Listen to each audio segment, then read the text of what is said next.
Hey, Sam. No. Fine, you can have it this time. No.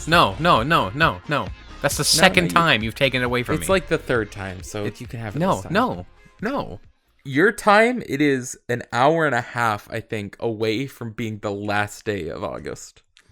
Am I correct? Hello, everybody. As you can hear from that beginning, we are very behind because it's been a very busy month for the two of us. But welcome to the TFI podcast, August. I don't remember the episode.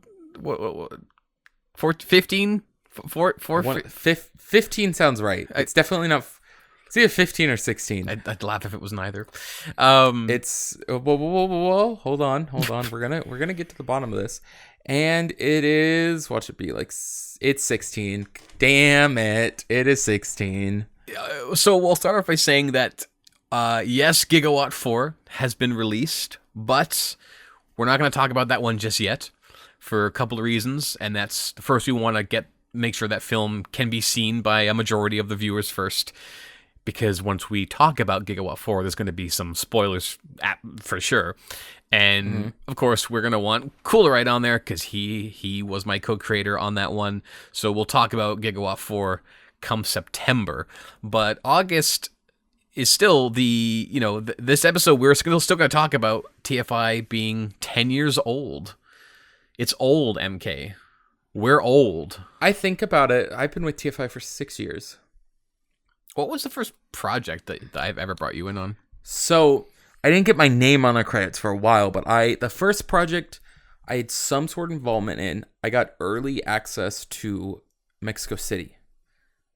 I do know that. I did get early access to Mexico City, but I didn't have any involvement into the production. You just would start sending me clips.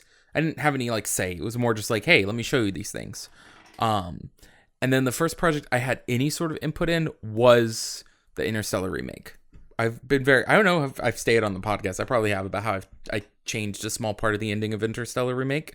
That was my first involvement in a TFI production. You had influence over Barricade, didn't you?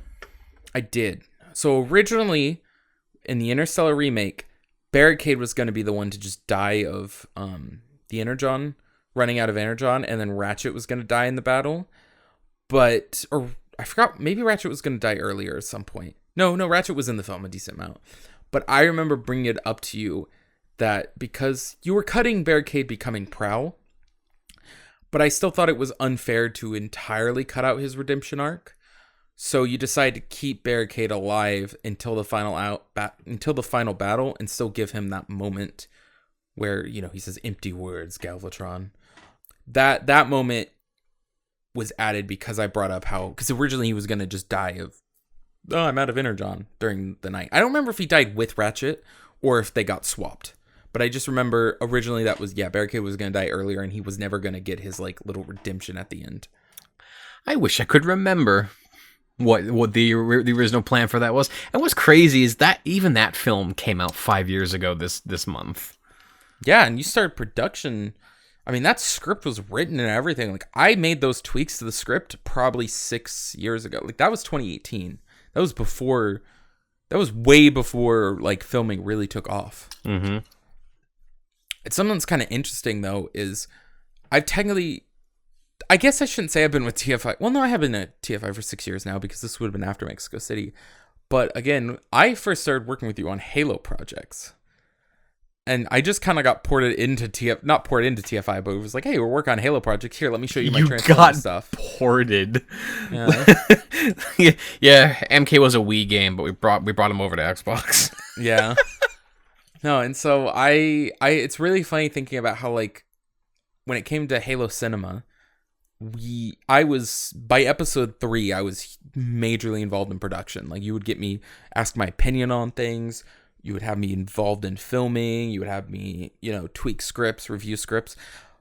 But when it came to TFI, it was I barely got early access. I'd maybe get a clip every once in a while, or I'd get to see a film a day early. And then I think, again, I got the script early for the Interstellar remake. I don't think I got anything on Escape from Earth. I think you just let me see those episodes a day or two before they dropped publicly. I remember Escape from Earth was like something I had always wanted to do because I love found footage films, and I wanted to try to do something unique and sort of because like during the time of like Escape from Earth and Interstellar, that was around the time where I didn't want to involve humans in kind of any way because I had no practical means to do so, and I thought a found footage film was the best way to do that. So Steel Jaws is obviously well into production, and I would love to talk about it more in future episodes, but this is the 10th anniversary of TFI. So what I think is the most important thing with this episode is really going down memory lane and talking about what built us up these first 10 years and, where where it all came from. So I'm going to go through some projects with you, Sam, and I want you to just tell me, bring up either your favorite memory from that, something you learned, or just the first thing that comes to your mind, Well, I'm definitely going to have to give the most like precise answers as possible because there's a lot to go through. I know. So I think going all the way back, TFI, or Transformers Interstellar Season 1. First of all, what was your mindset during season? Like when you first started Season 1, like what did you plan for this? Was this just meant to be a one-off silly thing, or did you really think this was ever going to go anywhere? It was more just a one-off silly thing. Like I had experience doing stop motion like as a kid and as a teenager. I've seen those. We don't talk about those. I have those on my computer actually, or a couple of them, not all of them. And just the one with Movie Megatron. Yeah. I wanted to get back into that, but I never enjoyed doing the stop motion aspect. So I tried to take inspiration from like other like YouTubers that did these little toy films that did sort of a live action motion. I was like, all right, I'll throw together a season 1 and name it after a movie I'm looking forward to, Interstellar, and just kind of threw it together. I had no care whatsoever, no thought about where it would go. Made season 1, and people were like, this is kind of neat, I'd like to see more. And I had a lot of fun making the first season, so I just kept going and going. And I feel like even with every single project, it was just so fun. And every time a project was done, it was like, oh, I'm sad now because it's done. I want to do more. And when the first season released and so on in the original series, the great feedback and reaction was like, people are liking this. I should keep doing it too. Just keep going. Something I find interesting is TFI. I mean, now we're known for films, but TFI started off as like making a serialized show with seasons. And I think Origins, Beast Wars, Interstellar. It's really fun that Beast Wars, Interstellar is going back to that. But like we have shows like Origins. Like I think it would be nice to go back into that serialized show again because I mean, did you ever have moments where like you do a season finale, or even as you were going, like were people ever speculating about where the story would go, or did you ever like see like people anxious for the next season? There were quite a few comments that were like, "Oh, because there'd be some predictions, and the main predictions were, where are the humans? What happened? Are we going to get to see them?" And by that point, when we started season 2, that's when I had season 3 and 4 planned and kind of written out. So we knew where we were going starting with season 2. And sometimes when people would like guess things, I would intentionally like take some of those guesses and throw them in. But the main one was to finally explain, where the humans are. Oh, they're off the planet, that most of them were killed, but so and so. And it was neat to see people sort of predict and guess and then ask if there was going to be more. Even after the finale happened and the original series was done, I would get comments saying, is there more? When you got to season 2, were you certain you were going to end it with them dying?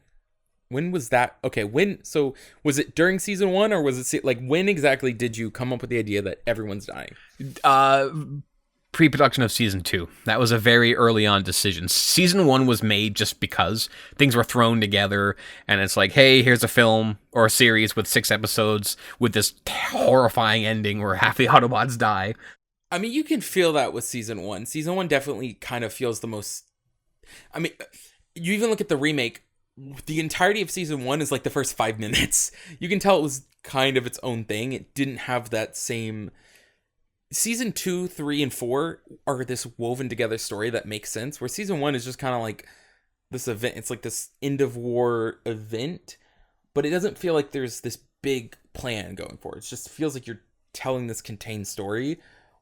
And again, like I said, with the remake, that's like the first 5 minutes of the remake. Yeah, pretty much. How like unplanned out it was. Yeah, season 1 was very like sticking your foot in a bit. Hey, is the water warm? And then season 2, we just cannonball straight in, and we had it all planned out. I even found my old notebook from 10 years ago when I was writing like season 2 of Interstellar, because season 1 had no notes. I read it all on the spot. Season 2 was where the notes began, and on the first few pages, you can see everybody dies at the end. Before we get into season 2, is there anything, moments or something that stuck out from season 1 that you want to talk about?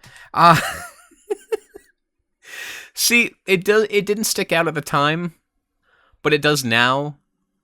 It's just the horrible voice effects on everyone, even me as Optimus. I put. My voice sounded deep fried. Season 1, isn't season 1 like the whole cast is just you, Jared, and Austin? Pretty much, yeah. Did Zach at all appear in season 1? No, I don't think so. I think Zach was the season 2. Season 2, because yeah, Hound was his first role for you, right? I believe so. Hound and Bone Crusher. Yeah.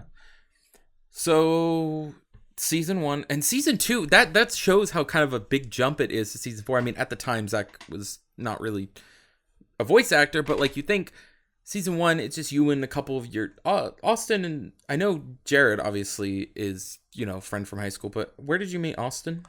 Austin, I remember when I made a Twitter account, it was like a Transformers quotes thing where I would just post quotes from the movies. And I think we connected on there first. And it was when I started sharing, like, hey, I'm working on a season 1 of this thing. He took interest in it and was like, hey, I'd love to help you out with this. And that's when, like, I opened up auditions, and then, the rest of the crew came in after that. And so then season 2 comes up, and season 2, you start getting voice actors. You get Zach. Did Crosscut appear in season 2? Crosscut did not, but Chandler, I believe Stockade. Yeah, he was Stockade. That's right. And then you get Star as RC. Like that's when I feel like you started developing the TFI crew. The original TFI crew, which is, was you, Chandler, Zach, Star. Like that were kind of the main original group. Yeah, pretty much. So season 2, what was your mindset going into season 2? I think that the main thing on my mind was basically continuity. Like, keep the story going and keep it making it make sense, and have these little hints to lead up to what would happen at the end. Like, season 2 lockdown states there's no more Energon. That's it, and that's kind of a little hint to be like, oh crap! Like, how's this all going to end? And it was always going to be that they would all kick the bucket by the end, but like either in a sacrificial way or a sort of monumental way, just like going out to save this planet for the humans' return. How did Zach come into play? Like how exactly did some of this stuff I already know, but it's not stuff that's ever been addressed. So I think it would be neat to officially address it in some way. Zach came in again through auditions, I believe, and I don't exactly remember what he was auditioning for. I know Chandler auditioned for Lockdown at first, but I liked him as Stockade because back then I was it's like, no, those are my roles. Get away from me. And I know Zach had always wanted to do an Optimus back then, and Rollout was actually his first opportunity. But back then I was like, no, Optimus is mine. Back away. And before I ask you what, if anything stuck out with season 2, I need you to address something here. You say, I don't know if we've ever said it officially on like the channel, but through other fan media, you say it is a rendering error. Season 2's famous Autobots, voice crack rendering error. If saying it's a rendering error, officially, what made you at least keep it then, if that's the case? I didn't care. the most fond memories I have of making the OG Interstellar is I just didn't care. Didn't care. I didn't care about the mistakes, if my hand was in the shot, what figures I used, what was in the background, like. It's so funny now because you just like, I have to edit out this hair. Oh, I don't know if I want to use this figure because it has a panel line here and I don't like that. It makes it look too detailed. Like it's so funny, the opposite mindset. I know. It's just back then I just didn't care. And I sort of miss that. And I'm honestly, with Steel Jaws, I'm trying to bring that back, to be honest. Just having more fun with it. And that's how it was with the OG Interstellar. I just didn't care about the mistakes and the issues. It was like, I'm having Voice fun. Crack that you call in on rendering error. It was. Until you can provide me the original audio file without edits, I will refuse to believe it's a rendering error. But officially, it's a rendering error. Mm-hmm. So anything season 2, any memories you have, anything that stuck out while filming it? Season 2 was definitely my first experience with dynamic weather. And one of them was an experiment, and one of them was not by choice. For example, Optimus in the rain, using just a garden hose. That was my first experience going with practical rain. And I thought that looked fantastic. And then halfway through that season, it swaps to snow. And that wasn't by choice. And so that was my first time filming in snow, because we had massive, just freak snowstorms that would happen literally like a couple hours after I would be prepared to shoot. I was like, you know what? Let's just go with it. Say there's dynamic wet weather in this. And then it made me just love how snow looks with these figures. I mean, that became a staple to your channel. Like, one of the things that makes TFI stand out, what makes our work different, is you get that dynamic weather. You get things you don't usually see in toy fan films. Mm-hmm. Because I've always said the environment is as much a character as your characters. 100% agreed. Season 3 is an interesting one because I feel like Season 3 is kind of a step back in terms of experimentation, at least from my perspective, because obviously I was not involved in making that. I remember a lot of Season 3 kind of takes place a bit on Cybertron, and it does have, I think, Interstellar's most definitive trait being Nemesis Prime. But I remember a good chunk of it does take place on Cybertron, which kind of goes back to that Season 1 vibe. Season 3 was very digital in terms of like effects, and that I think that's the main thing I learned from that one. And I think as we're talking about this, one of the things we're learning is you can kind of see the pinpoint of when, like, certain things, like, if it weren't for Season 3, you wouldn't have had a film like Gigawatt or even Maverick. Like, there's those little breadcrumbs of things that, like, oh, this is where, or I guess more popcorn, like, this is where it started, and then it became something, it popped into something new. Same thing with the dynamic weather of Season 2. These are all huge elements that affect our channel now that were just in their infancy back then. I think it's really cool. Yeah, season 3 and 4 of the OG Interstellar, I think, for me, are still quite watchable in terms of, like, to me, they look like they've aged for sure, but there's just something special about those last 2 seasons for me. And I'm not going to touch on it much. Well, actually, real quick, Season 3, is there anything that you want to talk about? Any story, anything that stands out with that season? Pretty much just the experimentation with, like, sets and lighting. There was a lot of blue lights, because I had this LED light with these filters you could drop in, and that blue filter was on there quite a lot. So, the next thing, and I know it's a meme in the Discord and stuff, but I genuinely what made you want to do something like Blitzkrieg, like kind of something unique? Like what was the initial idea for that? Blitzkrieg, and even to the extension the Orion Pax spinoff as well, those were films I wanted to do just because I had new figures, and I wanted to kind of tell more stories that wouldn't affect the main Interstellar timeline that I was, like, working on it at the time. And it was just, I had just discovered through Transformers Prime, Prime's version of how Orion Pax became Optimus. And I kind of wanted to tell my own version that sat within my universe. And I think what I was trying to do back then was create sort of a whole cinematic universe, this big continuity of the original Interstellar. And Blitzkrieg was meant to be just sort of an expansion on that. That doesn't affect the main series, but I think what's funny is you could say Blitzkrieg and Orion Pax were TFI's first films. Mm-hmm. I'm sure that you hate the idea of thinking of Blitzkrieg as one of your first films. Listen to everyone listening. I hate our project Blitzkrieg. I think it is so painfully bad in like every aspect. I think Blitzkrieg does something though that no other TFI film really does, and I would love to see explored more. I love the idea of a horror-based TFI film, and I think that would be something we should really look forward to, because we do have some more tense moments, and there are Steel Jaws has it from what I've seen. You know, there are bits you've shown, obviously, because the original Jaws has suspense and horror moments. Jurassic Spark had a couple, like the winter, or the rain, the dark rain scene. Like, there are horror elements, but I don't think there hasn't been a just TFI horror film since then, has there? No, there hasn't, and I definitely want to do one.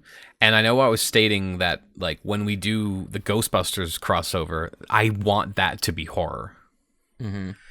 You know, sort of lightheartedness like Ghostbusters had, but like really amp up the horror, like scares. Like, yeah. I like, if I could compare what I want the Ghostbusters film to be anything like, it's like the game Phasmophobia. Mm-hmm. I would like it. I was tempted to even call it like something Phasmophobia. Yeah. As like a little nod. That would be fun. Yeah. We could use sound effects and stuff from the game. We could. So yeah, then we go into season 4, and obviously I feel like there's a big thing to talk about in season 4 of like what one thing that stands out, but just really that was the end. I mean, did you when you were working on season 4 knowing it was the end, did you have any what do we do from here? Like, or what do I do next? Like, did you already have ideas for your next projects, or it was kind of like, oh, this is the end, I gotta come up with something? So here's the interesting thing about season 4 of the OG Interstellar, and I remember thinking this too. Like, I remember it so well.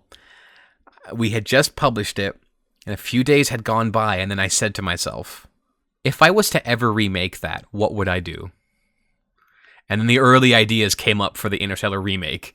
Literally, as the 4th season was done, I was already thinking of elements for the remake. And I just kept saying, if I was to remake it, this is what I would do. And then I went, but I might not remake it because I want to do other things. And so I kind of put a pin in that. Lo and behold, like 4 years later. Did you have the idea for the all-or-one audio short while you were making the season, or was that something you finished the season you went, this would be fun to do? Yeah, that was a very post-season decision that I'd come up with. It takes the more... I mean, Interstellar has a bittersweet ending, but it does definitely make the sweetness go. You know, you get that, yeah, they died, but they found each other in the Allspark. Yeah, exactly. What about future Interstellar spinoffs? Because there's a project that you have, I don't think, ever publicly discussed, but we know it did exist.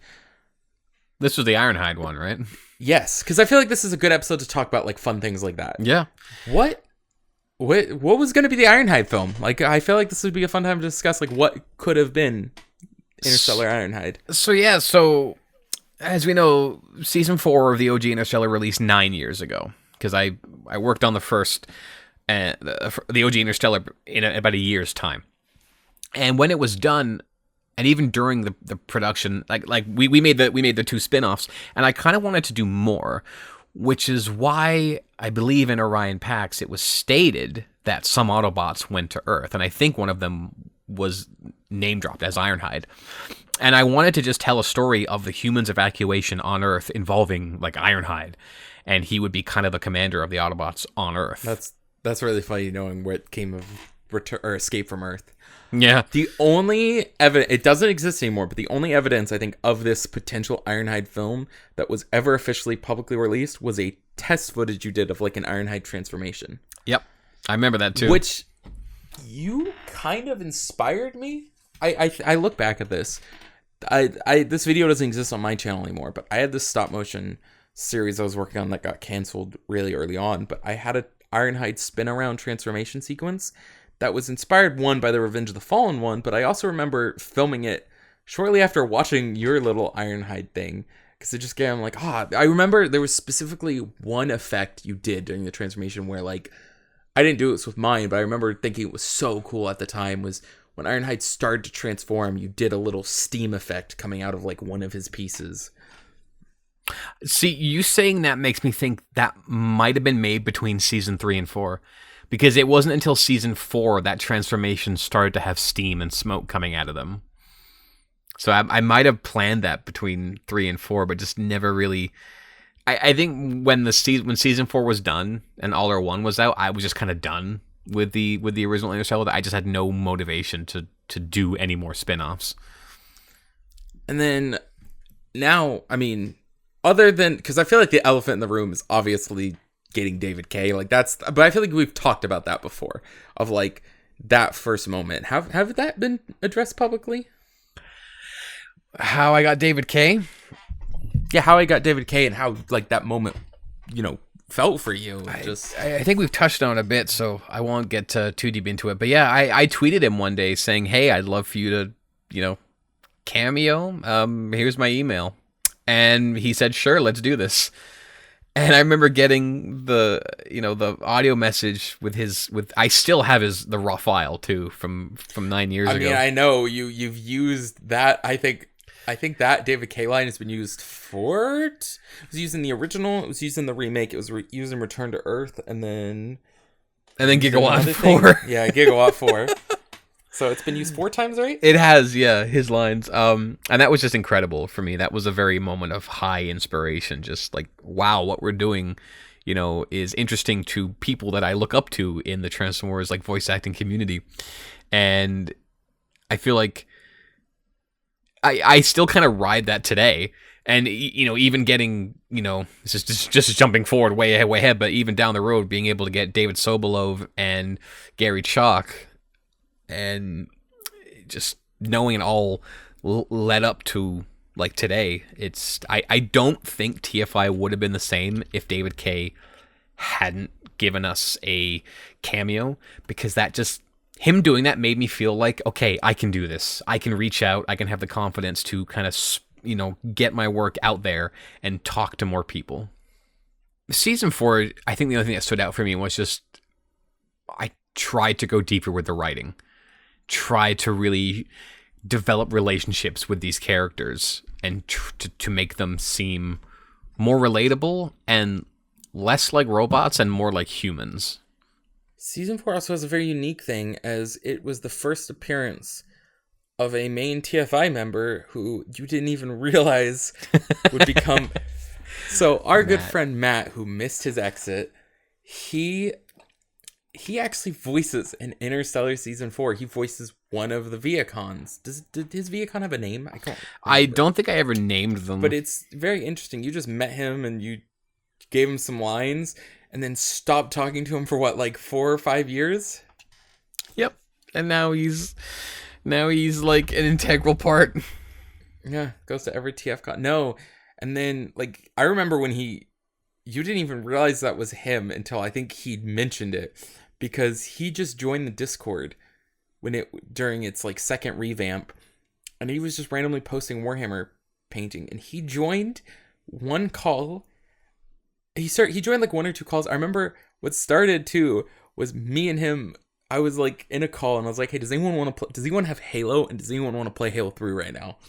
And he joined me. We played Halo 3 on Legendary, and then I remember that I was like, "Yeah, you're cool." He started showing up in calls more, and he got the bot role really quick. And then we're like, I think either he said something about it or you remembered. You're like, no, I think he said something. I think he said he had voiced in a TFI project before and then mentioned what he was, and you were like, "Oh my god, that was you?" Yeah. That's the way it went down. I remember that. And now he's been involved in productions. He goes to TFCon every... I mean, he's one of my closest friends. Dude, it's just wild to think that he voiced a random Viacon in season 1 or season 4. Next, this one obviously we can be brief because it's not a huge part, but I think something to point out is Mad Megatron the first TFI film, or in fact, is it the only really TFI film that's filmed entirely out of Canada? Yeah, Mad Megatron. That's unique for 2 different reasons. That was shot in Arizona, in just this big desert Arizona behind a grocery store. And I loved filming it there because it looked, the colors, like I didn't have to do that typical Mexico City orange filter, you know? What you had to do recently. Yeah. Just the sand was just naturally this like orangish color, and it looked beautiful, and it was technically our first crossover film too. It what? Because yeah, it's a Mad Max inspired one. Yeah. To me, it's another project that hasn't aged the best because it does feel kind of rushed. And, you know, I didn't have the tricks I have today on how to make cars move. But I feel like it's visually a very interesting project.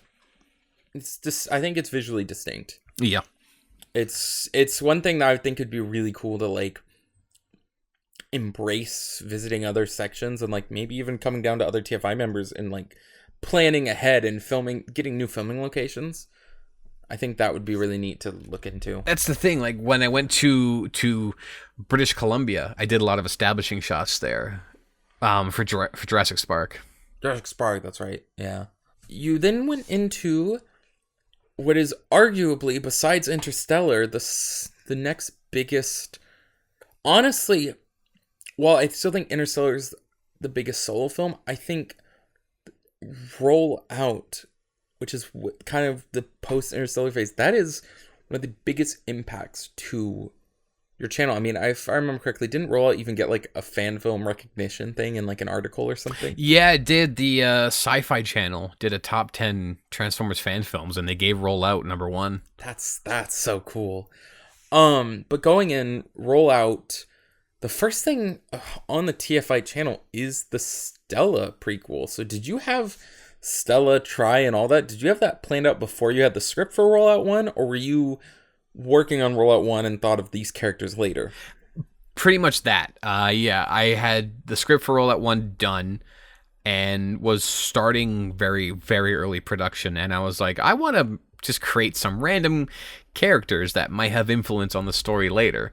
And of course, you know, Stella was come up with, and she would later play a role in Myra's creation, which is the little AI in Rollout. So yeah, it was they were connected, but it was more of it was the same thing as like the OG Interstellar. I wanted to tell a story that expanded the world, but wasn't necessary. And then, I mean, obviously we can talk more about Raw, but one thing, were you always planning a trilogy from the get-go? No, I don't believe so. It was just going to be Rollout 1, and it was a very let's see how it goes type of production. I know when we got to Rollout 2, you already had ideas for Rollout 3. Like, Rollout 2 and 3 were kind of made. They weren't written together, but they were made with the intention of... Because I was there when you obviously were really... When you went back into... Because you showed me the Rollout 2 scripts around the time of, like, Escape from Earth, I want to say. And then when you really got into Rollout 2 and deciding, like, okay, we want to get into this, that's when Rollout 3 really was becoming its own thing.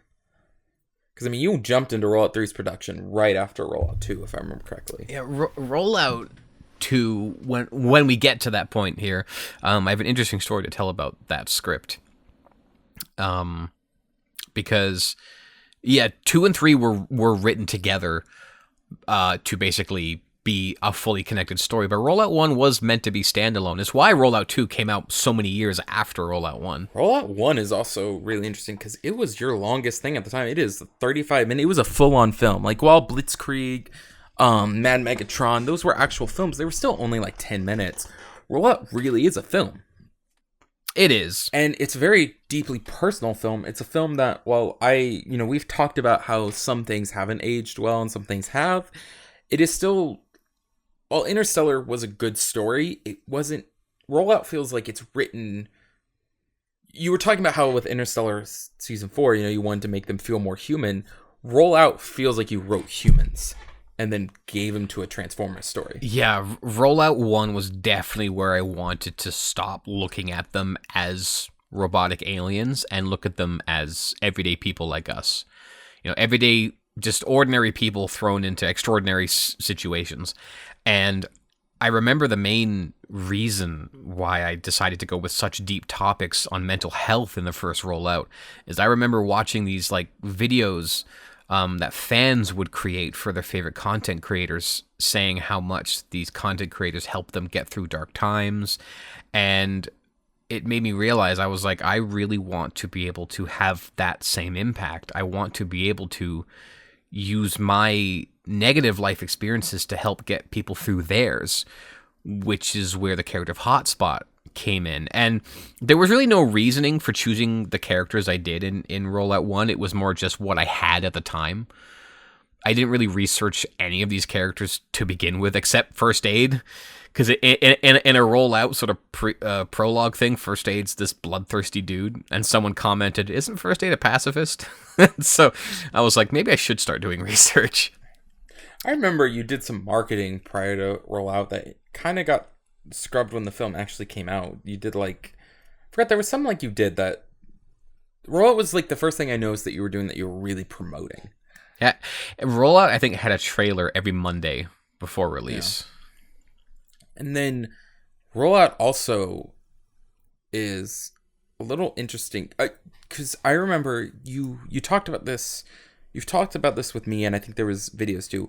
One of the things with Rollout and why you did it was you wanted that G1 aesthetic. Was there anything like kind of nerve-wracking about one starting a new, like you did Mad Megatron, but like this was your first big new continuity? Was there, for starters, was there anything like worrying about that? For me, there honestly wasn't, because whenever I start something new, I never think of the sequel or where it could lead. For me, everything is a one-off until it's successful. And people like want more, and if I believe that there could be a good story to come out of it, right? Because like I can make a one-off film, people will crave for a sequel, and I'll be like, I don't feel like it needs it. I have to, like, there has to be enough for me to pull from. And with Rollout, it was just all right, let's do another one-off and then see what happens. And it's been that way every time I start something kind of new. It's very like, it's like, yeah, I'm starting something new, but who knows where it could go. I think there's more excitement than there is nervousness, because you just never, it could be a hit or it could be a flop. You never know until it's like out there. And then did you feel any weird about, well, for starters, is this the first film where you kind of filmed out in the woods like that? Did you film out in the woods for Interstellar at all? No, Interstellar was just my backyard. Yeah, Rollout was the first time I used like the ravine, just with this nice flowing stream and big tall trees. That was the first time using that, and I kept going back all these years later to film there. Day, yeah. Yep. The other thing, like, again, I remember you specifically wanted to do a G1 style. Like, Rollout's aesthetic was trying to be very different, because Interstellar had some G1 characters, but it was primarily movie-based. Where Rollout is primarily G1, you want those G1 sound effects, you want that G1 music. Was there anything, like, were you at all, I don't know, anxious about using the new style switch, too? Because I know it's still toys, but it's, I guess, a different art style than what you had used previously.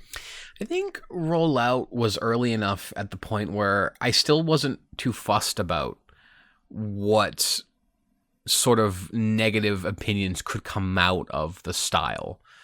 Because, I mean, our style alone was a lot for people to get used to. Like, after Interstellar was out and the Rollouts came out, that's when the "why isn't this stop motion" comments started to come in. And those got to me a little bit, because some of them would be like, "Oh, you're just lazy, this, and that," but then some would be like, "Oh my god, the environments are gorgeous." I think Interstellar, because it was all in backyard, there is some argument there, but I think Rollout is that, which is funny you said that's when the comments started coming in, but I think that's also the best example of like, this is why, because of how that park and that stream, like, that is stuff you couldn't get with stop motion. Rollout, I kind of wanted to be sort of TFI's G1, to be the main continuity that we can keep coming back to tell more stories. And we're still doing that to this day. Yeah. I think you were successful with that. Yeah. I mean, is this kind of what you were intending? I mean, we got character spin-offs, other films. Like, this is kind of Interstellar is what started TFI, but it's kind of a closed box. I mean, sure, we have Return to Earth, but we can't tell anything with the original Autobots and Decepticons. Rollout's that story of, if we want to keep adding, that's our universe. Yeah. But by the time of Rollout 2, that's when I went, okay, I want this to be a very extended universe with lots of characters to talk about. So after Rollout, that was when we started a new thing. It's really cool going on this history and seeing all this stuff that are staples now, but we did our first movie tie-in, and that was Legend Exists. Not only was it the first movie tie-in, but I also know that was the first film where you did your digital transformations. It weirds me out thinking that Legend Exists was the next project after Rollout, because I always think there's something in between there, but there wasn't. And, the Legend Exists was me wanting to experiment with, like, the kind of filling in some of the gaps that I personally felt were there for the Bayverse. Kind of just like our spin-offs weren't made to quote fix the Bayverse. It was meant to make the Bayverse more fun to watch, because you can be like, oh hey, I agree with TFI's point of view. I think that's how that went down. And The Legend Exists was my way to use movie figures again that weren't in the Interstellar continuity. I think Legend Exists was you were definitely in your infancy with like the movie stuff. I think we've talked about it, like that of all the movie prequels is kind of the most isolated one. And Mexico City also, but like now we have a definitive cast. We have a certain story we're telling where all the movie prequels in some way are connected, where I feel like Legend Exists was the most, because again, I assume when you made it, it was meant to just be a one-off. It was just meant to fill in some gaps just to make the last night more enjoyable for myself. When you made The Legend Exist, is that what gave you the inspiration of, oh, let's do this more, let's do Mexico City? Because that was the immediate follow-up. Oh, yeah, tie-in. It's just because it was so fun. It was so fun to use the movie figures in the continuity that they were meant for. And it allowed me to make films based on movies I already loved to death. It just, the movie prequels and sequels made me feel like I was part of that team. And then now, I mean, look at where we've come with Finest Hour. Was there anything that, I mean, obviously besides the transformations, was there anything else that really stood out to you with when you made The Legend Exists? Legend Exists is where I really started to work with like subtle digital effects, like the digital transformations for one thing, but string removal when driving cars, like Barricade with the two, like I think Berserker drones that are with them. Those are wire removal, and that was my first time using that, like pulling a car in reverse and then removing the string. Also technically used humans, I think, for the first time, not counting the end of Interstellar. Yeah, we did use like, humans, little army dudes. The little non-moving army dudes. Yep. Just kind of yelled at them. Yep. Yeah. And then you went to that, and then you went to Mexico City, which I'd say Mexico City feels like the bookend of like the first half or the first team of TFI. Yeah. Because I feel like Mexico City is when a lot of what makes the current TFI film or team, I feel like that's when a lot of us started coming in. Like at this point, during the time of production of Mexico City is when I started getting involved. Steven started getting involved. Even Coolrate. Coolrate still wasn't super involved, but he was, that was when I think that's the beginning of like phase 2 of TFI.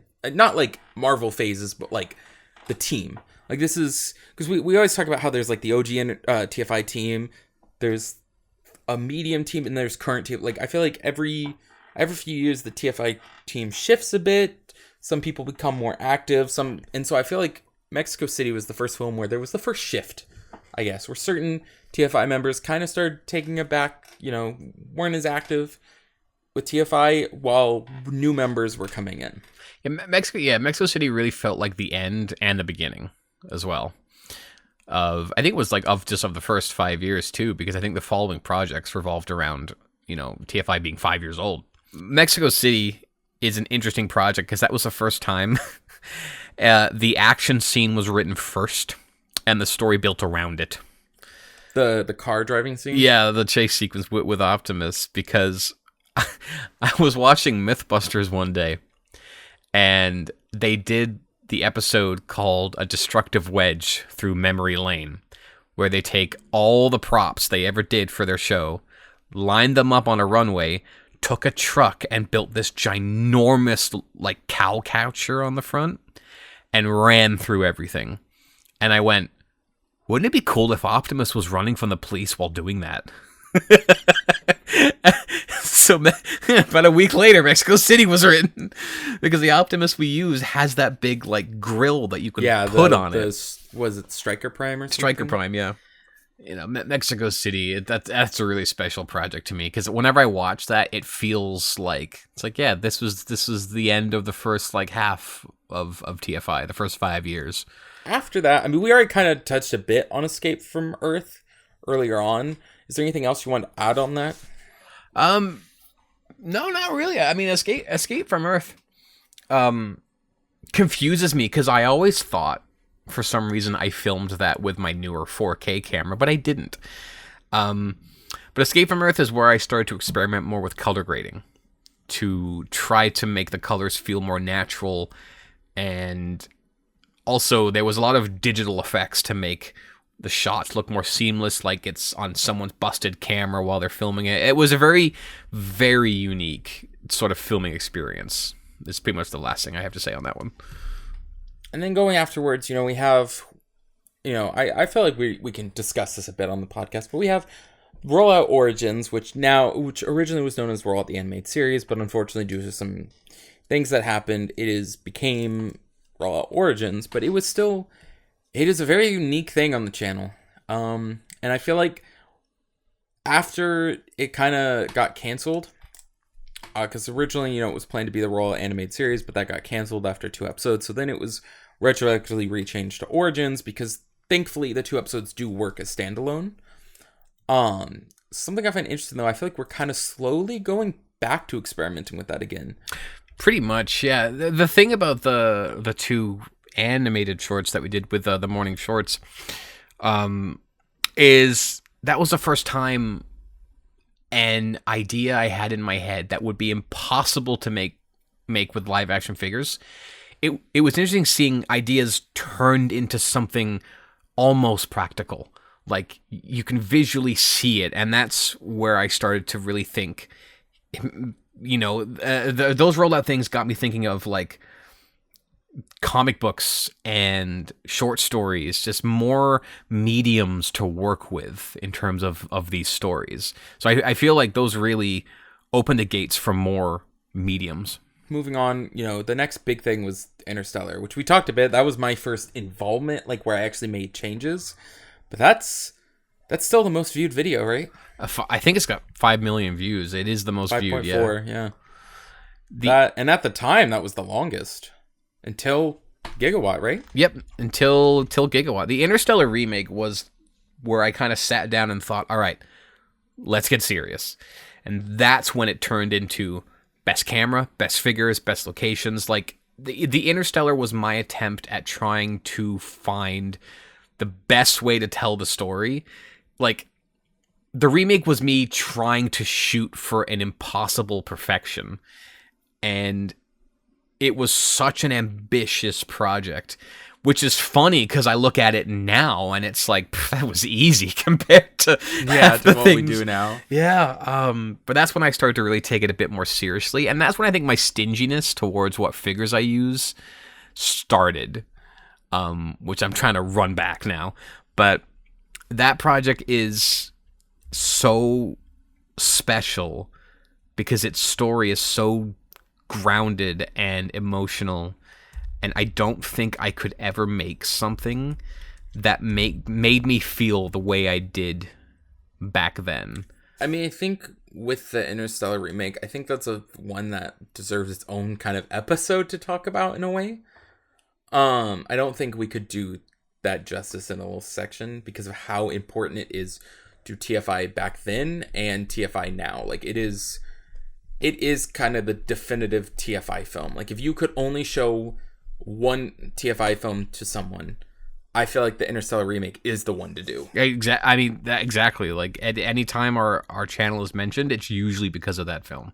And if there's one thing I can say about the Interstellar remake is I am just so thankful for that project. And every single person who worked on it, even people that gave minor suggestions, all the cast members, everybody who contributed to the story, like, I owe them so much because it was that project that I felt really got us out there. We talked about Mexico City being that kind of chapter 2 close, but I feel like the Interstellar remake really was the end of that first initial group of TFI, because I feel like the Interstellar remake is the last time certain actors and certain people were really involved, where it's like going forward, even people would come back, but they were coming back in fewer roles, or people just wouldn't come back altogether. Like I feel like that really is, that one, even more than Mexico City, is that beginning and end. Like, it was the end of the Interstellar team of the Orochi, but it was the beginning of, like, what TFI is now. Yeah, I can agree with that. And then certain projects like Refuge and stuff, those were fun, but I feel like those aren't, unless you do have something to talk about them, I feel like those are not ones to really. No, I don't really have much to say on the smaller ones that came out after Interstellar. Those were just sort of projects I wanted to make with a much smaller scale, just to kind of de-stress from the massive production that was the remake. I'm gonna speed run through some of these here, but I think Refuge, Bumblebee World War II, Fracture, even some of the Christmas videos, I feel like those are all, they exist in kind of this little bubble of, we do sometimes do it, but I feel like we don't, all our projects now get so big, there's very few projects like that anymore. It's very few that we get just 10-minute short stories. It's like even Steel Jaws is what the script is, like 30 something pages. Yeah, I've come to notice that it's, every time I write a story, the script just naturally gets longer, because I've noticed with a lot of TFI films, when there's character development or a change in the story, it always happens so quickly. And I like to just kind of hold on these like scenes as much as possible. But you've got me thinking about that now, that there aren't that many short projects these days. Maybe that's something we can run back. I do want to talk a bit about Megatron Stole Christmas, not necessarily the project, but just the idea that it kind of spawned the TFI bi-yearly, or like, it's not a yearly tradition, but every once in a while, we do the fun little holiday specials. God, I can't express how much I love our Christmas specials. Technically, there was an Interstellar one, but that one was still in the Interstellar. Like, this is, Megatron Stole Christmas was the first, even though I think it is in its own continuity as opposed to like the Christmas Truce, because the Christmas Truce and why am I driving home for the holidays? Driving home for Christmas. You always call it. I always say it that. I know those exist in their own continuity, but the Christmas how Megatron Stole Christmas, that's just completely standalone, right? Yeah, that's its own silly little self-contained thing. But it's just fun how that like kind of started a trend that is still really fun to do to this day. I'll say this much: if the weather permits, I'm doing one this year. I hope so. I want to do a film about a little red truck hauling a Christmas tree. I'm looking at you, Ironhide. So then we go into what, technically not anymore because of Finest Hour, but before Finest Hour, I would say Origins was the biggest movie prequel thing. And I think it still is. Origins Season 3 is getting close to being made, correct? We have a lot of concepts. The thing is Origins Season 3's been put on hold because of Rise of the Fallen. We didn't want to go straight into another Fallen. Yeah. Because I remember you wanted to make Season 3, but then you didn't know if you'd get a studio series. And then by the time you got the studio series, you were too big into, like, the Gigawatt trilogy that it was kind of like, okay, let's... But Origins is really neat because it is, again, it's a movie. The first season it is kind of a comic adaptation, but there's still a lot on your own. And it technically introduced, one of the big elements of Rise of the Fallen. So yeah, Origins Unknown was a very sort of like adaptation of the Bayverse prequel comic books, while twisting some things to make it work in the Bayverse. And the Origin series, like, shouldn't be approached as like, this is canon. No, it's more of it's a translation of the comic book while trying to make it work. And it's basically, again, what I personally, and because I work with Cooler right closely on those ones, and Origins is basically, this is what we think happened. Because we also enjoy the comic books. And Origins Unknown is interesting because it's the one film that the suspension of disbelief doesn't work because not everybody has a protoform mode. Mm-hmm. A lot of people still have their main Ironhide turns into a GMC during, There was no way around it. No way. So I kind of want to group these films together because even though they happened at different times, they kind of were back to back. So around the time of Origins, we also started working on Rollout 2 and 3. And I know there were a few more things you wanted to discuss with Rollout 2 and 3 back when we were talking about Rollout 1. So just to group the two together, Rollout 2 is interesting because Rollout 2's original story was scrapped because of the Interstellar remake. Rollout 2 was meant to be a big reference to Interstellar. And the original story was Galvatron was going to find not the Requiem Blaster, he would have found Dark Energon. And he would have taken that to Shockwave, and Shockwave would have repurposed that to create a sort of Dark Energon blaster. So it was going to be this whole Dark Energon thing with Galvatron. There would have been a Nemesis Prime aspect. It would have just referenced the OG Interstellar. But then there was a group decision to remake Interstellar. And I went, okay, so I have to scrap Rollout 2's original story because now we're using Dark Energon again, Galvatron, Nemesis Prime. So Rollout 2's story got completely rewritten halfway through to be the Requiem Blaster, an injured Optimus rather than a Nemesis, and no trace of Dark Energon. But something I find interesting is Rollout 2 was actually, you cast me as someone and then retroactively recasted me. Because originally, when Rollout 2 was starting, and I was like, hey, I can voice in things, you brought up the idea of me doing Cyclonus, but then that ended up giving it to Mike Christensen, and then, I got Dreadwind, but also in a weird thing, you recasted me, because when you were before you were really getting into production, you're like, you could voice Cyclonus or whatever, but then you ended up casting me as someone who was played by Chandler in the original Rollout, which I got recast into Hot Rod, because I remember your mindset was Chandler did kind of the same voice for those two characters. And with Hotspot being such a big character, you're like, I can't keep having them voice these two. And so you're like, hey, you have a close enough voice. Because when I first joined TFI, the joke was I looked like Zach and sounded like Chandler. That was the joke with me.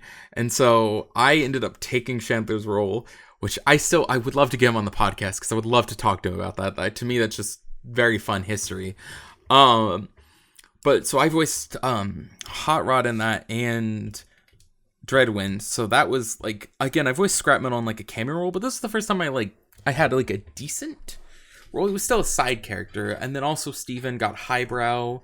Rollout 2's, I feel like when we really started branching out the cast. Yeah, that was definitely the Rollout films have, I think, the most diverse cast. That was when we were really okay, no, this cast, we need to start getting actors. There's a lot of actors in the Rollout films. And the thing with the Rollout films is that was sort of the second time that I had made something that had an end. And with Rollout 3, a lot of people, I learned a lot from the ending of Rollout 3 because a few people had some critiques that a lot of the tying the knots were a bit too rushed, or some things kind of came out of nowhere, and I really learned a lot when it came to the critiques with Rollout 3's ending. And it was just to slow down the pace a bit and give certain story elements more satisfying ends. I also think Rollout 2 is interesting because if I remember correctly, that is the first film we've watch partied. Did a group watch party in the Discord. Yes, we did. Yeah, that's right. I remember that. Because we wanted to do it because of First Aid's death. we wanted to see how people would react to that. And it's very interesting that we do watch parties so frequently with big films now. That's weird to think it was just Rollout 2. It wasn't even that long ago when we, did the first one. And then after Rollout, which was a big thing, we went into a series that was meant to be a one-off short thing that became I'd say like now TFI has like it stands on like a tripod, because originally it was two pillars. It was the rollout continuity and the interstellar continuity, and there were other films here and there, but those were the pillars of TFI, where it's accidentally became a tripod. As in Gigawatt, which was meant to be the silly little one-time crossover film, ended up becoming one of the biggest elements of the channel. I mean, I know you weren't planning for it to be this big deal, but I mean, did you expect Gigawatt to become this? Like, did you by the time of, because I know the idea of Gigawatt being a trilogy was in there by the end of production of part one. Like, you had the idea for the trilogy while working on part one. Did the idea of something as big as Rise of the Fallen, when did that come into play? Was that after 3, or was that... That came into play during the third one. So yeah, so we'll group the gigawatts here to save some time, not counting the fourth one. Just again, we gotta wait on that. But yeah, Gigawatt started out as just a silly little kind of parody, and Coolray goes, "Why don't you take it a little bit more seriously?" and then pitch some ideas. And then I did not expect, out of all things, Gigawatt to become one of those, as you said, one of those tripod legs, because it's just a fun, silly little, Back to the Future thing.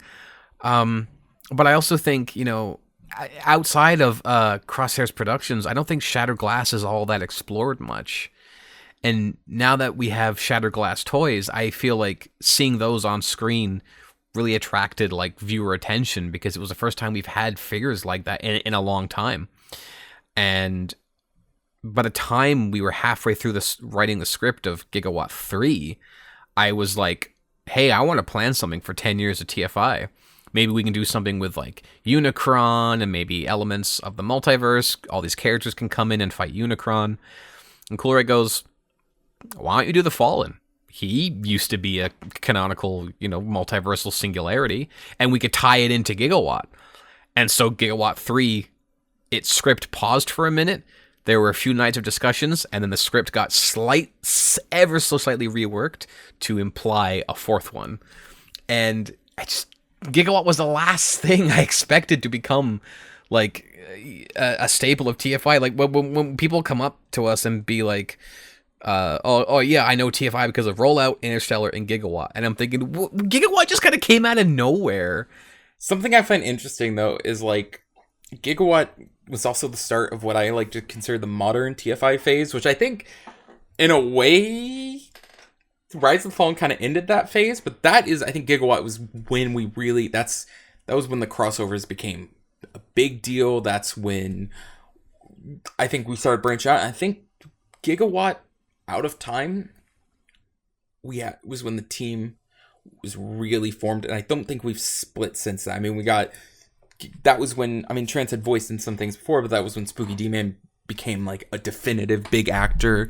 That's when Coolray became a major collaborator, and then as Gigawatt was being worked on, you and me were also working on Return to Earth. So that's when I was taking more of a center stage. That's when a lot of reoccurring actors we use frequently. Aiden was in Origins, but he started showing up in Gigawatt, and now he became one of our main actors. Gigawatt really is like where the modern TFI team really solidified. If there's one word I can use to summarize those films in terms of my own experience, it's growth. And I learned, I think, the most in terms of filmmaking and writing, making the 4 gigawatts than any other project. Because Rise of the Fallen, without getting into too many details, Rise of the Fallen was me taking every critique from the gigawatts and kind of not fixing them, but using them to, I think, tell a better story. And Gigawatt, to me, was just this massive... every film is a learning experience, but Gigawatt, there were mistakes made during the first 3 films, and I feel that just helped make the writing stronger moving forward. Because people articulated their critiques, and they pointed out the things that they really, really enjoyed, and I think that's the most important thing as a creator, is to take in critiques, especially from those closest to you, because you may not see, like working alone on a project, you may not see things. And there's something I do today that I normally when I work on a project solo, I'll make any creative decision I kind of want. But now, today, even if it's a solo project, I'll come to people. I like earlier today, MK, I came to you for just a simple, hey, should I do this effect or no? Mm-hmm. For steel jaws, yeah. Yeah, I brought that up to you. I brought that up to Coolerite, to some Discord members. I wanted to get multiple, and all of you unanimously said, do the effect. And I didn't realize everyone else said do the effect. Yeah, that's funny. Not a single person said, nah, don't do it. And it's nice to be able to kind of do that. Like, working on the Gigawatt saga, working so closely with Coolerite has just made me realize that I can't do these alone. So even solo projects, I love the input of the viewers and fellow TFI members and friends, and that's just why I'm so thankful for the Gigawatt saga. It helped me really learn a lot. Now is kind of a good thing to wrap this section up, because a lot of the films going forward, even Return to Earth, Jurassic Park, even though they came out before the podcast, we've talked about them a lot on the podcast because they've been in recent years, where I feel like it's a case, a lot of this we don't have as much history and stuff behind because a lot of it we've already discussed. But one thing I think that should be discussed as part of this big, going through history and stuff, TFCon Toronto 2022. I mean, we've talked about it before, but that was one of the biggest things in TFI history. I mean, you had done a TFCon before, but not with, that was, that first year it was, you, me, Coolerite, Matt, Shock Blaster, and a bunch of other people like bots and stuff that are members of the community and stuff. That was a huge thing. And I know this year we weren't able to do much, but it's still kind of a reoccurring thing. And I think that really helped TFI get solidified as a team. That's always been my goal for TFI is I may do a lot of the technical stuff, but I can't do it alone. And TFI is a team, and which was the most fun thing about doing the panel is I got to talk about all the people that I've met and that I've worked with. And I try to make sure every time we work on a collab project, I try to go, hey, this was MK's idea, this was Coolerite's idea, this was Cyborg Raptor's idea. And TFI really now does feel like a team. I think even close friends that aren't officially part of the team, some really do feel like they are. Those memories of TFCon Toronto 2022 will always be just the best, because it really felt like, hey, we're meeting so much of the team here. And I'll say this, I love also listening to other and watching other stop motion creators, and I'm starting to hear actors that we've worked with now branching out into other films. And it's I love this because some of our voice actors I feel are so talented that I wonder what they're doing voicing for us as just little fan filmmakers, when I feel like they should be doing official radio or movies because their voices are so good. And when I hear them in other people's projects, I think yes, I want them to be successful so badly, because so many people we work with have just this amazing talent. Speaking of talent, I'm going to do it a little early, but I think for the creator shout out, instead of doing someone outside, I think I just want to really go through the history of TFI, and just, there are some people that just, I think, deserve our respect. Going back from the beginning, so many actors that we couldn't do without. You have Zach Fuller, Chandler, Austin, Jared, going forward, Steven, who I don't think we have gotten on an episode, but I'd like to get him. I'd like to get all these people. Obviously Spooky D-Man, he's been on a couple episodes. No, we have so many actors I just loved. I can't list everyone we've worked with. The list will go on and on. Even J Motion, Chris Smith Wolf. Like I said, Deanna, Stealthabot. God, who have I not named? I want to take the time. I know. Oh, Sky. Mm-hmm. Worked with Sky a lot. I feel like there's so many. I just want to name them all. I just want to list it out, and I feel like that every time I'm missing someone. I feel like there's some very important ones that are just right there that we work with so many, and there are some, like, from the very beginning that still voice for us today, like Zach and like, if I have to narrow it down to just a handful, it's Zach and Chandler. oh yeah.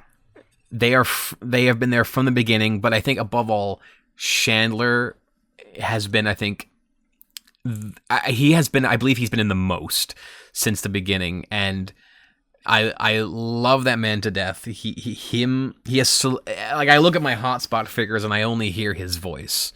The crew has expanded because sometimes we would, like, open up auditions and stuff, and that's how we discovered Christmas Wolf and Aiden Farron-Hart, and now those two are just incredible voice actors. And I think their most staple roles is Aiden usually voices our Bayverse Optimus these days, and Christmas Wolf, to me, my favorite role of his is both Maverick and Deep Dive in Steel Jaws with his, like, Quint the Shark Hunter impression. I think it's very quick, just to touch on that, like, his voice for Deep Dive both feels like an impression of Quint, but also his own take. Worked with Alex Justice quite a bit. Crosshairs production, Joe even got a podcast episode. And then not just voice actors, but I also really want to give a shout out to our other collaborators, Matt, Cyborg Raptor, not Miss Exit Matt, but Cyborg Raptor Matt, huge collaborator with the channel and voice actor. And then, Carlos, Hearts of Steel would not have been here without him. And, he doesn't voice much for the channel, but there's a lot of behind the scenes stuff he's provided with. Like, there's so many people that it's, in recently, with Triplane Turmoil, you got people like Dunny, like the TFI crew is just expanding. It's so cool. Like you said, we can't give enough. I want to, whoever I can think of, I'm just trying to, like, give them some sort of name drop. 10 more years? I'll drink to that one, brother. I have a strawberry banana black fly right here, so I'll here, pour one out for the boys. Yeah. I will say, like, going back to Jaws for real quick, I am loving this project to death because it's that nice small feeling again. Like how Refuge was right after the Interstellar remake. It's a small, fun project, and I'm having all the same problems that Spielberg did when he was making his, and I'm enjoying that for some reason. And I'm hoping to have Jaws out late September, maybe early October. So, and that's the first project to begin the next 10 years. It feels like, we know where we want to go. We have so many films, so it's also like, where do we go, It's like, there so many films to do. Which one's next is basically, that's... I mean, we do know which one's next. After Steel Jaws, it's Roll Out Dreadwind, baby. Yep. Because that one, there's going to be a lot of wintry stuff in that one, so that works. But yeah, I mean, like, I think the reason why, I picked Jaws to be the very next one to start the next 10 years is, as I've said, Jaws is my favorite movie of all time. If I could only watch one movie for the rest of my life, it will always be Jaws. And I feel like over the last 10 years, learning all that I've learned, it's allowed me to now make a movie that respects my passion for filmmaking. I don't feel like I could not have made the Jaws film any time before this. Maverick taught me how to use drones. The OG Interstellar and the remake taught me how to work with dynamic weather. Jaws is now teaching me how to work with water. And the best way to work with water is just don't. It's so unpredictable. But don't you want to be in the water? I want to be in the water. Podcast is still going pretty strong. Recording them later and later in the months, but that's pretty much my own doing. So we need to plan the next recording session, like the next, like we gotta get with Corey and get a day. Yeah, we do. I'll talk to him and I'll get his schedule. MK, you have any last words? Nah, nothing really. Just happy 10 years. I mean, this has been kind of life-changing for me, and glad to keep doing it. Well, I do hope you know that, MK, I appreciate everything you've ever done for TFI, and for myself as well. Like, life would just be an absolute mess without my dearest MK. Do you also appreciate me and thank me for getting the ball rolling? How many more times are you gonna, beat me to my own shtick? I'll stop. I'll let you have it next episode, okay? It's on record. I hope you know it's on record. I'll let you have it next episode. Hey, I haven't been mean to you in several episodes. This is true. It feels unnatural. Please go back. Well, no, it's the new year, new MK. I'm nice now. What happened to your Nemesis arc? Wasn't that last year? Was that supposed to be this year? No, that was. I think it was 2 years ago, actually. I don't remember. Well, anyways, guys, thank you for listening in, and for those who have been here from the very beginning, and for those who are just now discovering us, we owe you a lot. It means a lot that we've been able to do this for 10 years. We would not be here without y'all. And I will see you all in September. Also, I'm going to say something to end this podcast just to make a bunch of people jealous. I've already seen Transformers 1. Thanks, friendly fire. Jesus Christ. Okay, I'm gonna go cry. Early screening, baby. And with that, I say, fare thee well. Fare thee well.